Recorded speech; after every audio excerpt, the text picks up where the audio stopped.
Ring game taking over, that's a promise, not a threat.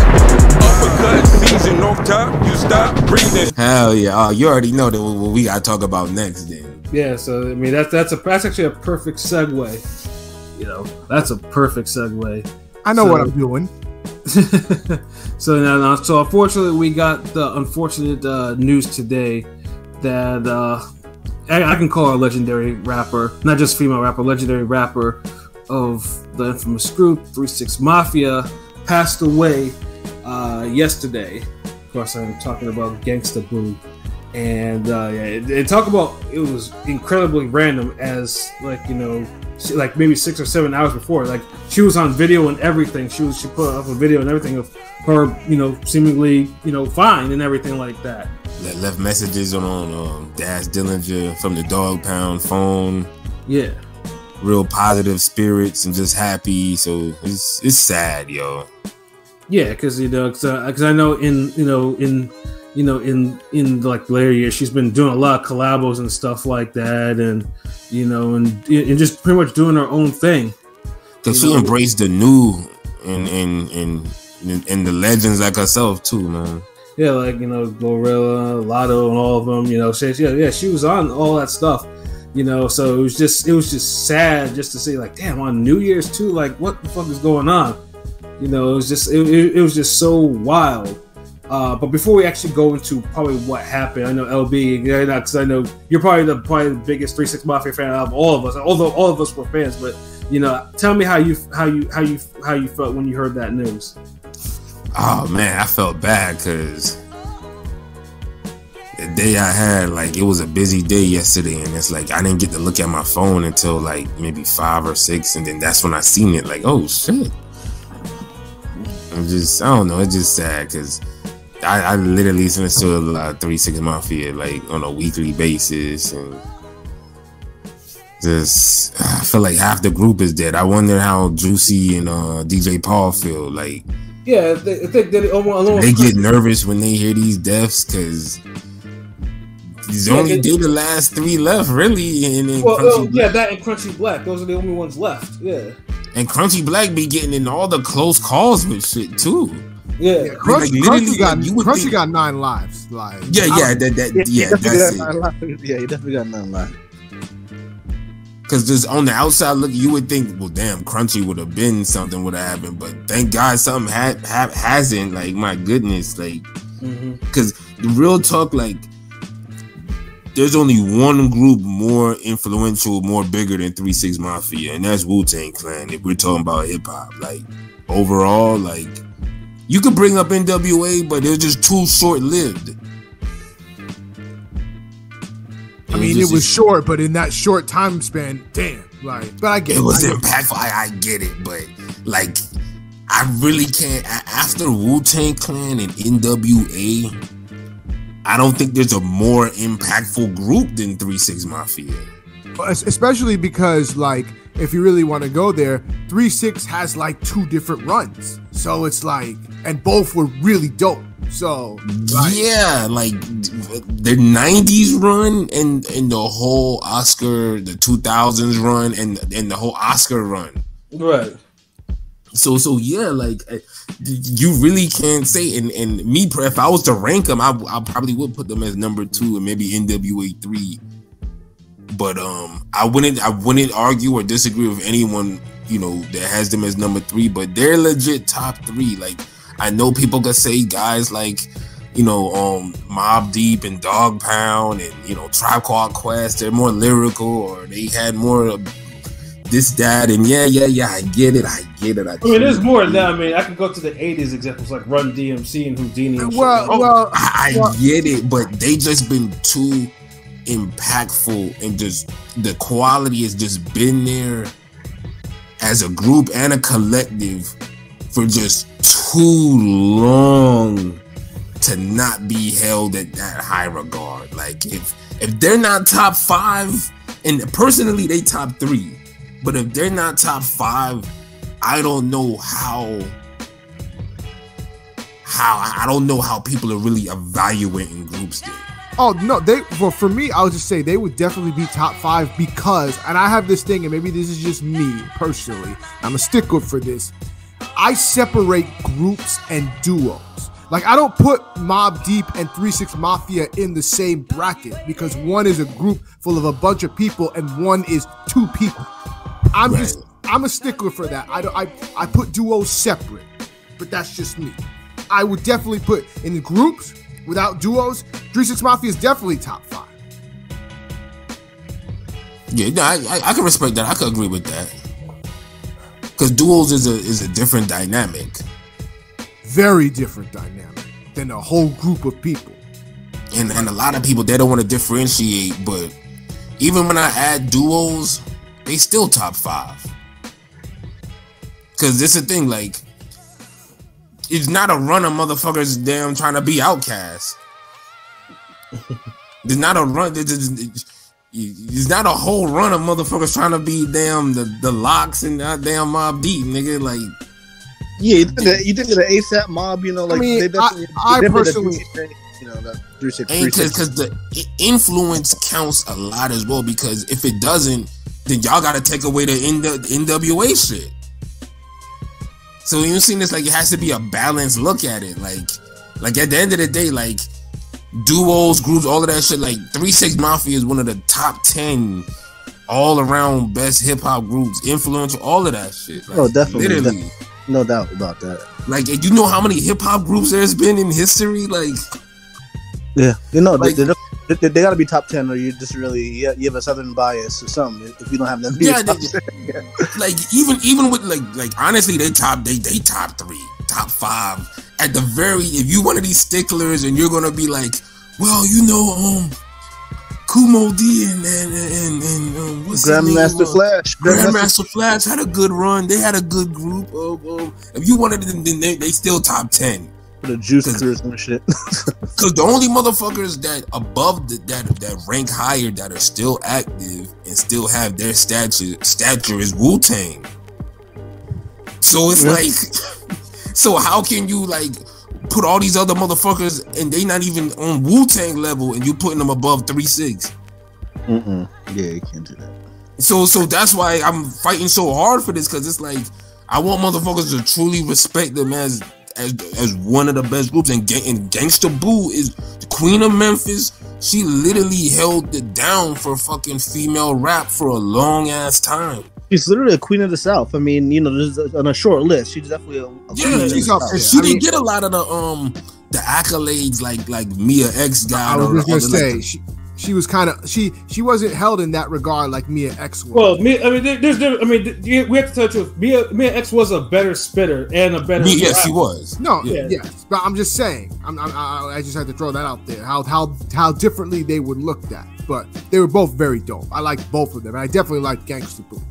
And the thing is, like, Gangsta Boo made like some of the better solo music for women rappers.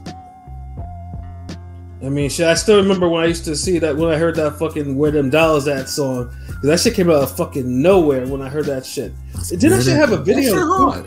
Yes, that shit had a video. That shit was hard. Yeah, so it's like, I was like, and this was in an era when like the women rappers, their music was just as dope as the men. Like, you could really like, nigga, there was no shame in bumping Lil' Kim or Foxy Brown down the street. Like, the thing I liked about Gangsta Boo, and I'll just say this, I'll let y'all really go into it more. But go ahead, man. Speak. The one thing I liked about Gangsta Boo was that like she had a lot of street shit and a lot of grimy shit, but like she rapped it in a way that like a lot of women run the risk of, when they rap about grimy shit, it's like considered, oh, it's too grimy for like a female. You shouldn't talk like that. It just comes off like the wrong way. Like it's forced. Yes. Or she had a lot of that shit, especially in the crunk era too. But like, Gangsta Boo could rap that street shit, that grimy shit, and it sounds dope, and you don't think, oh, like you shouldn't be rapping like that. It just sounds crazy. It sounds forced coming from a female. Nah, she made it work. It was fly. Like, it was fly as fuck. It's authentic. I mean, if your name is Gangsta Boo, you better be sounding like a Gangsta Boo, right? No, I get what I'm saying is like some people be like, oh well, with some females they can't get away with rapping like Boo on the gangster shit because they're like, how some people put female rappers like they put them in a box or feel like they should sound a certain way, and it's like, man, a female shouldn't be rapping that gangster shit like that. And sometimes a lot of that has to do with the voice and the style, like say for instance, like Trina couldn't rap that shit Gangsta Boo because the voice can't pull it off. Right. And it's a lot a lot of these chicks can't rap like no fucking Lady of Rage or no Mia X because the voice. No, they can't. The voice don't pull it off. Like we look at dudes like as having a great rap voice and we're like, oh shit, but like it counts for women too, even more so. Mm-hmm. That domineering presentation definitely matters. Mic control. Yeah, and that's why like, Gangsta Boo was coming off real on some ratchet gangster rapping shit. She didn't try to oversell the sex or none of that shit. I don't think. Oversell it. I mean, she was just raunchy with it.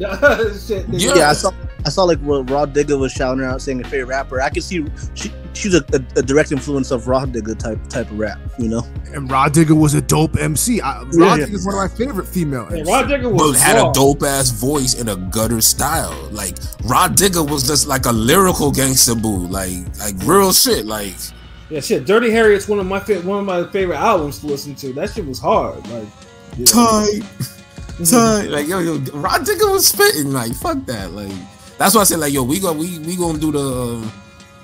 We just got to choose what female albums we want to match up. But yeah, we definitely we show them love in boxing, but it's time. So yeah, we gonna do that. But Gangsta Boo, man, oh man, like really a legend. So many memorable verses. I mean, she was on an Outkast. Wasn't she on an Outkast album too? Like, which is a rarity. Like, Outkast don't have a lot of motherfuckers outside of their camp on albums like that. It's like.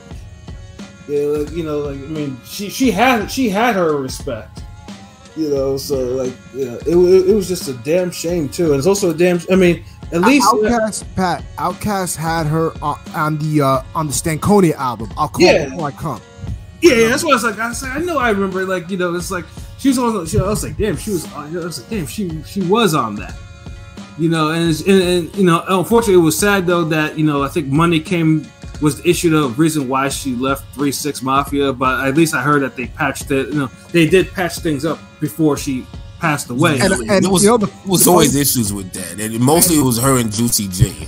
And the thing is, like, it was something missing when she wasn't around, when they didn't have her on the tracks. And I remember like they was using the other, I forgot what's her name, LaChat. And I'm like, I didn't like. It was a step down to me. Like going from Gangsta Boo to LaChat, and no disrespect to LaChat, but that was kind of. Know about that, man. I like LaChat, but LaChat was not really that talented. She had her moments, but she wasn't that talented. I can't say that, man. I can't say that. I don't think y'all listen to enough LaChat. I know enough to mean that I didn't like listening to her like that. She was okay, but she wasn't like her. Like honestly, like I felt like LaChat's solo album was probably harder than Gangsta Boo's. Like LaChat was, like the difference between them. Gangsta Boo, you really sounded like a Gangsta Boo. You sounded like you was listening to like a hood rat or like a Gangsta Boo. You heard like a real chick spit like. LaChat sounds too much like a nigga. Well, she's basically a female Project Pat nigga. Like, yeah, you could say that, yeah. Like, it's funny because I always think, and this is something I always thought of. I don't know why in my head. I always thought what it would have sounded like if Project Pat had the back and forth on Chicken Head with Gangsta Boo instead of LaChat. It's funny you say that because Gangsta Boo and Project Pat have classics. Like. They have so many good songs where it's just both of them. Like, me, truthfully, I felt like Project Pat had more chemistry with Gangsta Boo than he had with LaChat. I could see that. Like, ballers, we be on some twankies, player haters get found, stanky, like that. Remember that? MTV Baller, like, Gangsta Boo and Project Pat killed that shit. Been a while since I've even heard that shit. The Getty Green album, remember they had the Cash Money remix on the album. They did. All us, we be on some Twinkies, play here to get found, stanky. She from that shit. Oh man, yeah, I'm about to fucking play that afterwards. Like, yeah, like. But then, like, but the whole like that's a great thing about 3 6 Mafia because they had different little chemistries within each other, like. And her and Lord Infamous going back and forth and all of them and Juicy J, like man, but yeah, like her impact was felt when she was on those songs. It was felt when she was gone. I'm glad they was able to do the Mafia 6 album. I think that was like 2013, and they all came back. This is before Lord Infamous died and before Koopsta died. Right. And talk about he's never like Koopsta's never brought up like that. Yeah, I was gonna say I keep forgetting about Koopsta because nobody ever brings him up. He's like the forgotten guy. Because Koopsta nigga is the dude that the real hardcore like listening to 3 6 from Mystic Styles, like those dudes, like we fuck with him, like because if you go back to like the old 3 6. It was always like Lord Infamous and Koopsta that really impressed you with all the rapping. It was Juicy J and DJ Paul that give you the dope ass beat or the sample. Remember, like a lot of times, and this is why I gotta give it to 3 6 Mafia because a lot of motherfuckers only when they hear samples they only think of RZA or DJ Primo, but these motherfuckers, the soul sample shit, yeah, the soul sample shit. These motherfuckers were sampling the goddamn theme from Unsolved Mysteries. These niggas was rapping over the fucking Turok sample. Like, no, I agree. I think, in my opinion, that's like it was the way they sampled it, and it was like 3 6 sampled a lot of stuff that like you wouldn't even know until you like dug deep. Like they were in their bag with the sample. Yeah, and the thing is, it was the way music. That's why I love that they're getting so much props and respect and influence right now because they deserved it back then. On a talent level, they was just as talented, at least overall, not individually. Like when you pick them apart individually, you could always be like, yeah, this nigga rap better than Juicy J, that nigga rap better than DJ Paul, this nigga rap better. You could do that all day with 3 6 Mafia.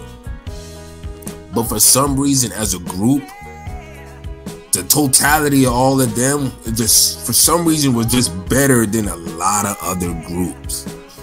And it's funny that you talk about the sampling. An example of this is like, and this is why I get to see what you're saying and why I explain that. Like, for example, I was listening to 3 6's song "Act Like You Know Me," and I was like played it to my friend, and I'm like, "Do you know where this comes from?" And he's listening, and he's like, I don't know where it comes from. That he didn't realize that they sampled Goldberg's WCW theme song and looped it over, and it was crazy. Like that was wild that they did that, and it was such a dope sample, but it went unnoticed. Like they flipped that like crazy. And since nobody were giving them the spot like that on production, no one would dig deeper. It's just the real fans, the real motherfuckers knew, and that was it. And then the whole money issues with, the Prophet Posse and all of them, the management, and how each album, one was always being taken off. Like the first two, like you would have all of them, then eventually Koopsta nigga would leave, Gangsta Boo would leave, and then Lord Infamous would leave, and then Crunchy Black would leave. You know what I mean? So it was always fractured, it felt like after the initial run. Yeah.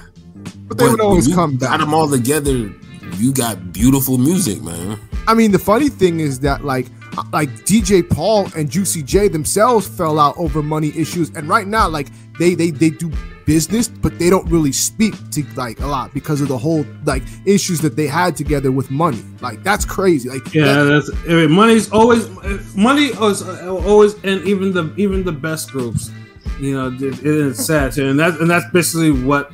I think that what I would say that ended 3 6's. It actually did end 3 6's run like that because it was all the money stuff. So, but the thing is too, I think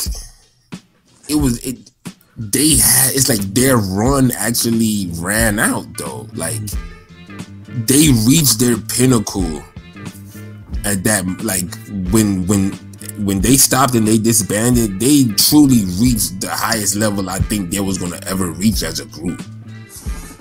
It's like there was nowhere else to go. Like, and I agree. That's members too. Honestly, I don't think that they like could have done anything that could have topped the most known unknown. Like I think after that it was like where can you go after that?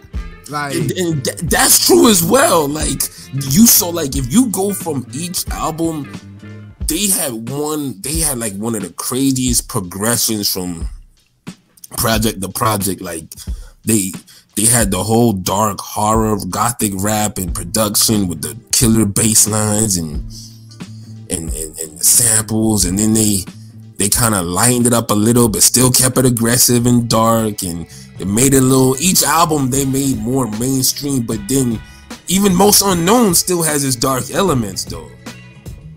Well, yeah, because they were on that devil shit when they came out. That was the whole thing. So that's why I have 3-6. So it's like, you know, that's. I mean, that was just a rumor. They weren't devil worshippers. Yeah, no, but you know, I know niggas is like, but why you think half of them dying right now? Because that's the 3 in the 6. Get it? no. Actually, low-key, you probably dropped a little knowledge, bro. I was literally just fucking around, trying to sound like these. I mean, seriously, you know, the nigga would say, you know, damn, this nigga just really dropped some knowledge. You know, word is bond. Yeah, somebody's gonna cut that part and be like, or bite that part and be like, dude, hey, like, it makes sense now. Yeah, like I mean, it's gone. I mean, that's seriously some third eye shit you just said, nigga. And I know you meant it as a joke, but low key, nigga, a nigga might think about it, it's like, god damn, yo, that's some shit. That's some LB Irvin going on. Yeah. Damn. Oh man, I gotta pour some more out for Shorty and raise a toast and. Yeah, and also too, but it's just now because I mean, details of how she passed was. Oh yeah. I mean, apparently she was found deceased on her front porch. God damn. Possible overdose of fentanyl, and I'm just like another one.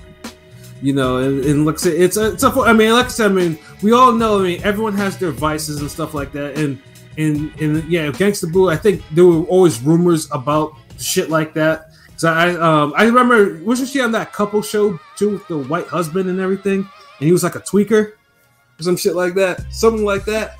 So I don't know, but I mean, they pioneered the whole pills and extreme drug culture and rap. Like that's another thing that they like back in the early 2000s, late 90s. Ain't too many nobody else is really rapping about pills like that. No, nobody except D12. Yeah, they were doing it before like, D12. Yeah, but nobody took D12. Nobody was rapping about ecstasy. I remember that. I mean, ecstasy was a phase in hip hop where niggas did say that, but on a consistent, when you listen to a nigga album and you're gonna hear pills and this that 3 or 4 times throughout the album and songs, nobody was on that shit. Like no, it didn't even come close. Like, you know, besides the ecstasy song or whatever, niggas weren't spitting about no. You know what the Boys II Men joint? I mean, the Bone Thugs and Harmony, the ecstasy. Yeah, that song. Yeah. Like I said, everybody had like it's just like the whole bars and boxing. Like when I met Prolific, he said Madison Square Garden was like the closest thing to real like somebody rapping about boxing, and that in the damn I think second round KO, the Tyson shit, but no one was really talking about boxing in lyrics and punchlines and divisions and break until I did that shit. So it's a difference, like, yeah, that's the difference. These niggas was really going into detail, naming pills, every fucking Lil White albums, Lord Infamous albums, all these. So that's what's kind of a strange irony for her to even die like that, because it's kind of like, I know people gonna be like, damn, you kind of died off the shit y'all rapped about, right? And niggas say that when it's some street shit. Yeah, and it's already some shit, you know, out there where in today's drugs, illicit drugs, you hear of drugs being why is being fentanyl in taken. everything? Like that's something I was thinking about today. I'm like, why is that in everything? Like, Dog, that Fenty Wap is crazy, dog. I saw something about like some like fucking fentanyl dip they're selling, like some chip and dip type. What the fuck? Yeah, bro? why would you sell that? Yeah, because the drugs, either because they're trying to step on this shit or they're trying to cut it with some shit because they want to give their customers the high. What was y'all really niggas sick. cutting shit with before fentanyl? I asked Rome that question earlier today, and he's like, baking soda, this, that, and I'm like, okay, like, did that shit just get run out at the store? Like, like it sounds like there's like. The way they pull it off, it feels like there's Crash Bandicoot sized barrels of fucking fentanyl just rolling around the country. And if you bump into one, you could just kill yourself and 20 other people. Like, yeah, fentanyl is like I mean, epidemic. Like I know when I go down the rabbit hole on YouTube and I watch certain police videos and there are videos of police like damn near passing out because they're in the presence of fentanyl and it's like really strong and they're overtaken like. It's just like it's out there, but now you're just seeing like an increase of like accidental deaths. Like Michael K. Williams, he died because of cocaine that was tainted with fentanyl. And yeah, they're lacing everything with that. Yeah. Yo, when they, I ain't even I ain't going. All right, go off. Because I was gonna when they started putting that shit in trees, it's over for niggas. Like, yeah. Oh my god, like, where Ring Gang at? Yeah, and that's the shit that and that's the shit like I might have to start going to an actual dispensary like instead of buying from niggas anymore. But yeah, it's just you gotta pull out the black light and the magnifying. Like, hold on, nigga. Hey, what is this shit? I mean, the funny thing is too, because fentanyl is. I mean, it's something. I mean, so many fighters. I mean, so many people have died from effects of it, and fentanyl in itself is dangerous. I don't know why you want to put it in drug. I mean, Prince died from fentanyl. Mac Miller died from it. Shock G.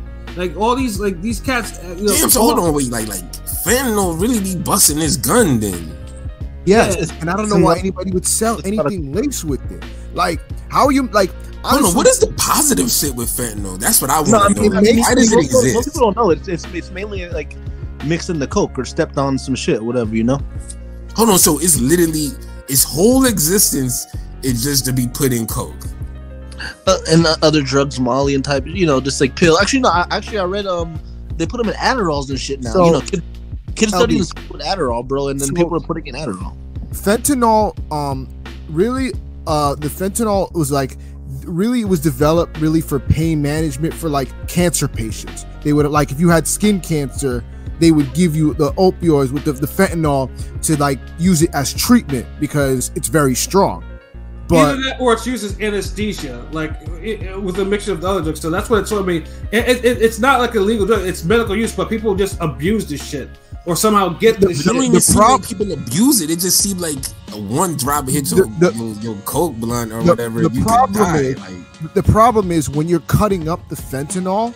Fentanyl is so strong that like there's an exact amount that you have to cut it in.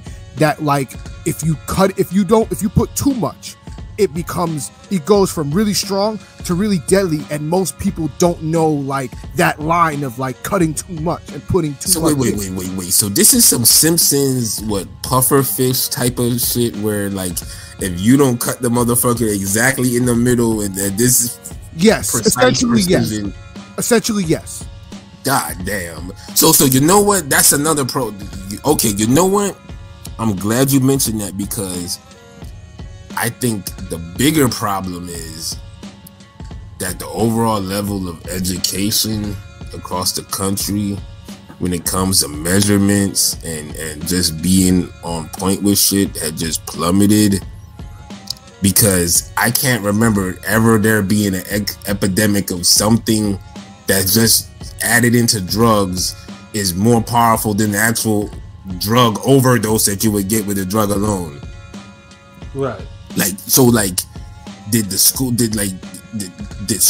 and learning get so bad where niggas can't even be proper drug dealers anymore? No, I mean I think it's just are we at that level? because unfortunately, the drug game kind of always evolves or whatever. So it's always something like hey, we got. Everything evolves. Niggas get better. Like a center could bring down the basketball down court and look better now than they did 50 years ago. So why can't the nigga chop up the drugs better? That's really the point I'm making. Like, what happened? We always knew it was dangerous. We always knew you had to measure shit right, this, that. But these niggas literally just put the blue caps from fucking Raising Kanan on steroids. And I'm just trying to see, like, I think the reference. If you watch the show, that reference is absolutely hilarious. The way he was like, yo, it's funny, but I gotta tell you niggas, like, it really is funny, cause like if you watch this, my nigga Pat, but no, it's serious, like that's the impact this shit is having. Like, it's literally the blue fucking caps, and I'm just like, yeah, drug dealers are stupider than that. Like, what is it? Like, I'm not blaming people for taking the drugs. I'm like, because it spreads, like it helps them stretch the product. I don't know why that. I don't know why specifically that. Yeah, like why that, and why can't you motherfuckers learn to do it? Like okay, we still get oil changes in our car. Motherfuckers still go change oil. There's not an epidemic of bad oil changes that are leading to explosions on the road, are there? Mm-hmm. So it's like, why is that one thing we can't get right? Like, I should say this, that I'm just gonna put this out there. A lot of the fentanyl being laced in it isn't even coming from this country. It's coming from Mexico and the drug cartels there. Just say, I'm not trying to say start some shit with like Mexico and go in on Mexico, but a lot of it is coming from you. A lot of it is coming from Mexico. The shit Bev said with the damn, like, I don't think the US even top 5 smartest countries, not even top 10. and actually, you know who taught Mexico? Like, you know where they got that from with the fentanyl? Actually, it comes from China. That China is really the one that, like, this. Like I said, I'm not trying to blame Chinese people or anything like that, but this whole fentanyl thing and the opium came from China, then went to Mexico, and now it's smuggled into the U.S. So I say that to say that these do, like, it's not even with this country, because they're not measuring it here. It's coming from somewhere else, and they're getting it, so they don't know what they're getting. So no one's even so saying, so like America is so like struggle right now that we don't even manufacture our own drugs. Like, no one cooks up no more. I mean, overall, I think it's just more like, hey, whatever gets these guys high at, it's cost efficient and whatever. At a lower cost, yeah. Yeah, and this is now why it's now, it can't be just all of the raw coming in is contaminated and fucked up. I don't believe that. I'm not saying that there isn't a portion, but it could be both. I think, like, you got some dumb motherfuckers fucking it up in the trap, and I think you get some fucked up shit too. Apparently, you can't even ship fentanyl ingredients directly here into the States. It's being smuggled in. Yeah, I mean, I could figure that out, because I mean, if you're smuggling drugs, you're gonna smuggle the drug ingredients. Yeah. So, yeah, but damn, like, the world. So okay, let's set the focus. Is the world getting collectively dumber? Yes. Yes. Is this due to Americans, the American influence? I mean, no, we just don't know how to cross our T's and dot our I's. So yeah, and I think that kind of spread across the world. I mean, this is where a lot of fucking up going on. I'm just saying, for some drugs. This is where the conspiracy theory comes in, because a lot of people believe that the fentanyl is basically a war on drugs that was put, like, it's China's war against us. That's just conspiracy theory. But you know how that goes. I mean, damn, they already did COVID. Like, now this, like, leave us alone. Like, well, no, fentanyl came before COVID. Like, yeah, but it's like them niggas are just releasing some street bangers with that. Like, they had little, you know, that was street mixtapes. These niggas is dropping albums now. Like, nah. Like, nah, I'm just saying though, like, geez, like, it's sad, man. Fuck. It just... Yeah, and another talent, you know, that's like got lost to, and you're just tired of seeing it. It's like, you know, it's not the first time. It looks like it's not gonna be the last time. And it's just sad that this happened in the beginning of the first day of the new year.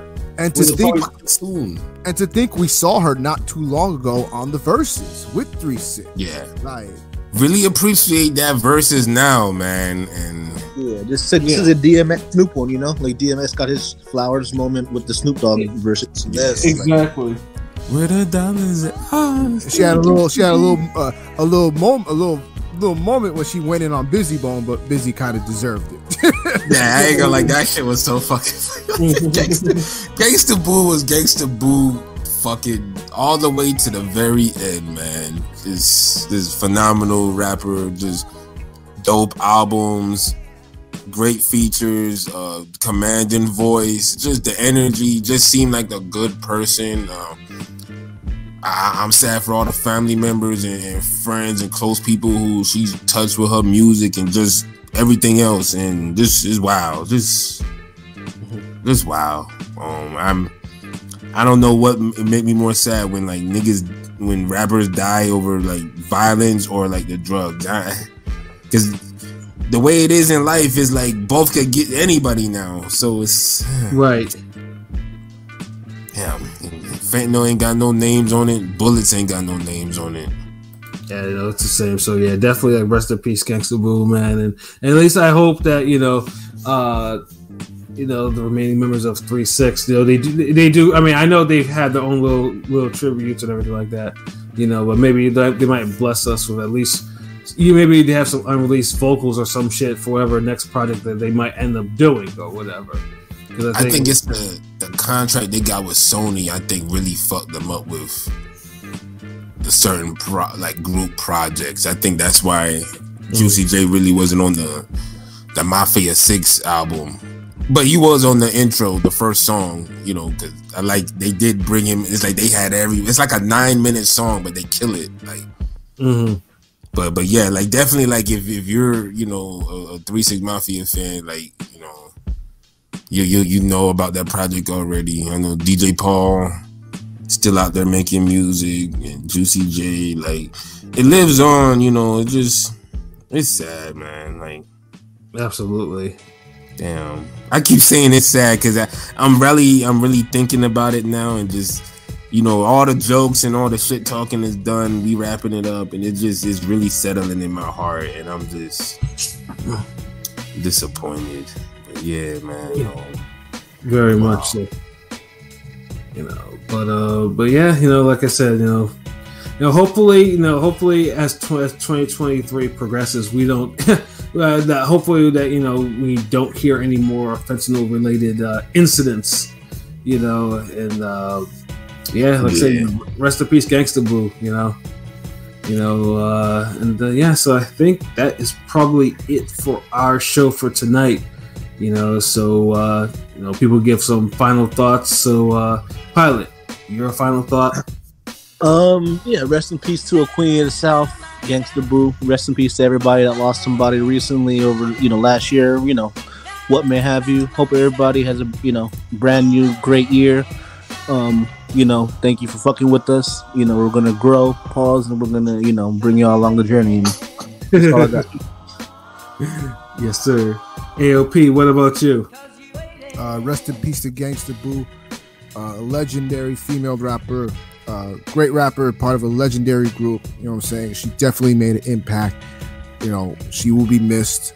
Probably gonna bump some Gangsta Boo tonight, and end the night on some gangsta shit.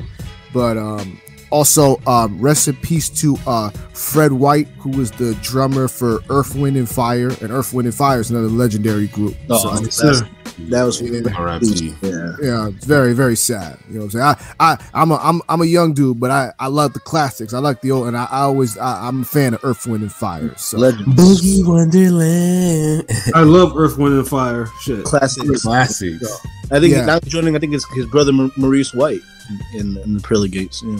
Well, remember the last sister from the Pointer Sisters just died. Yeah, recently. yeah, exactly. Yeah, she just passed away too. Rest in peace to Barbara Walters too. Fuck it. Yeah, rest in peace to. I was gonna say rest in peace to Barbara Walters. That's a legendary. I was telling my mom about that because my mom was like, you know, Barbara Walters was her favorite journalist because really a trailblazer, you know, in media. Like she was doing it at a high level when you didn't have a lot of women journalists like that. Like it's really the end of an era, yo. Yeah, saying all these names, man. Sorry, and you know what I'm saying, and you know, hold your head to Mara Hamlin. Anybody that the Buffalo Bills player that this night had a bad you know hit and just collapsed and you know had to be taken to the hospital. He was unconscious for 10 minutes, no breathing, like all vital signs. You know, now he's in the hospital. Wow. He's in critical condition, so he's intubated. So it's not looking a little more good. Promising, but still. So, did he awake? You know, he's not. So it's not. Damn, this episode was too fun to end so sad. Like, I just want to get all those, you know, rest in peace. But now, you know what I'm saying? I just want to just get on to the good stuff and the fun stuff, and that is Happy New Year to everybody. We thank all of our supporters that have been with us from the beginning, and this is a new year, and you're going to see new things from Ring Gang, a lot of great things, more great things. We're going to level up every new year, new Ring Gang. No, new year, better Ring Gang, not new Ring Gang. We don't get new, we get better. We're not going to go Hollywood on you like that. We'll go Hollywood, but not Hollywood. You ain't gonna be like, oh man, them dudes at Ring Gang, they fell off. They went Hollywood. They not the same no more. You know what I'm saying? No, we gonna sell out, but we gonna buy in too. So, yes, sir. You know what I'm saying? So, join us on the adventure. Let's hope we get some plenty great fights, fun fights, exciting fights. I want this year to be fun for everybody, for Ring Gang, for the fans, and for boxing. So, because at the end of the day, I just want to have fun, and this is fun for me. Fun having, you know, these talks with the brothers. We laugh, we cry, we don't cry, but you know what I'm saying, we argue, we do all that. But at the end of the day, if this wasn't fun, I couldn't do this. And this is fun, and I want this to be fun and enjoyable for everybody, for us and for the fans. And we're gonna find new ways to entertain y'all, and just stick with us. So you know where to find us at ringgangradio.com. Follow us on YouTube, Instagram, Twitter, Facebook. We're going to have a lot of new articles up. We're going to be collaborating with dope content creators. Going to try to get some dope interviews in. And of course, be on the lookout for that Ring Gang pound for pound list from all four of us. So coming shortly. Coming very soon. So then you can dissect it, argue it, whatever you want, but it'll be out there. And or co-sign it. Yes, or co-sign it. So that's all I got to say about that. So just stick with us. We got you. That's what it is. Yo, LB, your final thoughts? Yeah, I'm gonna just add and make sure y'all you know, King P, you know, he spit the verse over everything, so he ain't much to add, but definitely join the TikTok if you haven't. You know, just hit 100K on a video today, so it's a big milestone for Ring Gang Radio. You know, I guess that's the way life is. You can have a milestone and then have something equally bad the same day or some shit, or the same week, you know. But you know, if you a fighter, you know, you gotta roll with the punches, get the good and the bad, you know. So that's what we're doing. We're going, you know, like King P said, we're keeping moving forward. We're gonna have more shit on the way. Shout outs to the rest of the squad, DZ, Clanarchy, Sample Genius, Rome Top 5, and PJ the Fight Architect. I hope everybody enjoyed their new year. The motherfuckers down here are addicted to damn fireworks and guns. Like the next day, niggas bust their guns so much in Florida. Like the next day, there was like a fog covering the whole fucking state. I swear, Florida uses fireworks for every event. Like, there's no event where fireworks won't do for Florida. We do, dude. We still hear fireworks till this day. Like right now, like, and these niggas will bring out their guns, like, and they do them simultaneously with the fireworks. So it's like you don't be knowing. Like, I swear, I was driving somewhere that night, and it was like driving through the fucking purge. Like all you see was smoke on the roads. In residential, it's crazy. Like there's smoke on the roads. You see sirens or lights. Random niggas on the corner with fireworks and guns. It's just. It was one of those like, yo, fuck that. Like I'ma just get home. Like. Fuck this purge ass shit. You need fireworks whizzing by the windows in your car. Like Florida be awesome shit, man. I swear, like you can make it in Florida, you can make it anywhere. I know niggas used to say that about New York, but nah, fuck that. We taking that slogan from y'all. Fuck that. Word. Niggas that come from all around the world and come to Florida and get Floridaized and shit. But you know how it is. But R.I.P. Gangsta Boo. Like we love you. We appreciate your contribution to hip hop, especially southern rap. And hopefully we get a good fight, good showcase fights this weekend. Hopefully our brother's trip down there is fun and entertaining and productive and safe, because you never know in these fucking in this fucking world. Because DC is kind of wild. I love DC, as I say. In fact, I'll be in DC in 3 weeks, for a work trip. But DC, sometimes, but you gotta be careful sometimes. Yes, yeah, you damn definitely right. yeah. So yeah, definitely be safe and just we wish everybody the best. I gotta get on these Podomatic stats. I haven't checked. It's just a crazy year, so shout outs to Podomatic holding us down worldwide. I don't know the numbers or anything, but I know y'all still holding it down for us, and Spotify and anybody who fuck with us on all the different streaming apps, Anchor, all of that shit. So let's keep in touch. We'll keep it going. And I'm gonna slowly get back into the whole art shit. I got y'all. Like, just you gotta set up the new art studio and shit. You know what I mean? So more artists on the way. You gonna fuck with the merch too. Start getting that gear on point, man. Like, y'all got the poster, y'all got the artwork last year. We trying to focus on getting the merch this year. So that's another thing. So yeah. So Pat could take it away. Yep. Give the drummer something. Yeah, I don't have too much to add on to what everyone else has already said, other than pay attention to everything. Just type in Ring Gang in Google, and then it'll take you to where you need to be, especially our YouTube and our website. Like I said, so yeah, if you're on YouTube, you're listening, you're commenting, you're liking, tell your friends, so your friends can do the same thing, and then we can all be friends, because like I said, we do this shit for y'all. And we'll continue to do this shit for y'all in 2023. So yeah, man, stay tuned, man. Yeah, definitely RIP to everyone that P mentioned, especially with Gangsta Boo and everything. And let's hope for a more mild 2023, because I don't know if like us or the world can take all these wild events. Like, we want the world to try to stabilize and shit a little bit for once, at least for 1 year. I agree. I just feel like everything is getting worse, man. Like overall, like there might be like positive shit happening to people individually, but just as a whole, the world, I don't know, just man, like, jeez. So I do feel you. I agree with you, Pat.